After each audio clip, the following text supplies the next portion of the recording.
Bro దేవర cinema వస్తుంది కదా, ఎలా ఉంటుంది? అనిరుద్ధ్ అనిరుద్ధ్ బీజిఎం కోసం. ఇంకా ఎన్టీఆర్ యాక్టింగ్ అయితే బాగానే ఉంటుంది, తెలిసిందే కదా. ఇంకా కొరటాలంత నమ్మకం లేదు. ఎన్టీఆర్ కోసం, అనిరుద్ధ్ కోసం అంతే. ఎందుకు కొరటాలు అంత నమ్మకం లేదని? ది బెస్ట్ అంటే కొరటాల కెరియర్లో మిర్చి, తర్వాత శ్రీమంతుడు.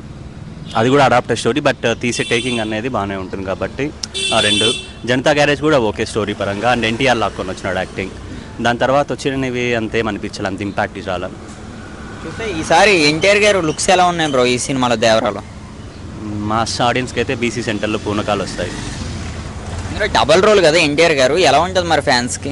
ముందుగా ఫిక్స్ చేయలేం కదా డబుల్ రోల్ అని, సింగిల్ కూడా అవ్వచ్చు. చూస్తున్నాం కదా మనం ట్రైలర్లో కూడా కనిపిస్తుంది క్లారిటీగా. We can't decide right. అంటే ఒక క్యారెక్టరే డ్యూయల్ రోడ్ కాకుండా ఒక క్యారెక్టరే రెండుగా ప్లే చేసి ఉండొచ్చు కదా. ఇప్పుడు మీకు ట్రైలర్లో బాగా ఏ సీన్ నచ్చింది? ట్రైలర్లో అంటే వాటర్ సీన్ అంత అనిపించలా కానీ, బట్ ఏదైతే ట్రాన్సాక్షన్ ఉంటుందో ఒక సీన్ నుంచి ఇంకో క్యారెక్టర్కి వెళ్తాయి కదా, అది అది బాగుంది. ఇంకా వాటర్ సీన్ అంటే జనరల్. అందులో డబుల్ రోల్ ఉంది కదా, క్లాస్ అండ్ మాస్. బాగా ఆడియన్స్కి ఏ సీన్ నచ్చుతుంది, అది ఏ క్యారెక్టర్కి అడిక్ట్ అవుతారు? జనరల్గా ఆడియన్స్ మాస్కి కనెక్ట్ అవుతారు, బట్ యాక్టింగ్ పరంగా అయితే ఏదైతే సెకండ్ డైరెక్షన్ ఉందో అది బాగుంటుంది. చూసే జాన్వీ కపూర్ ఎన్టీఆర్ గారి కాంబినేషన్ మీకు ఎలా అనిపిస్తుంది? కొత్తగా ఉంది అంతే.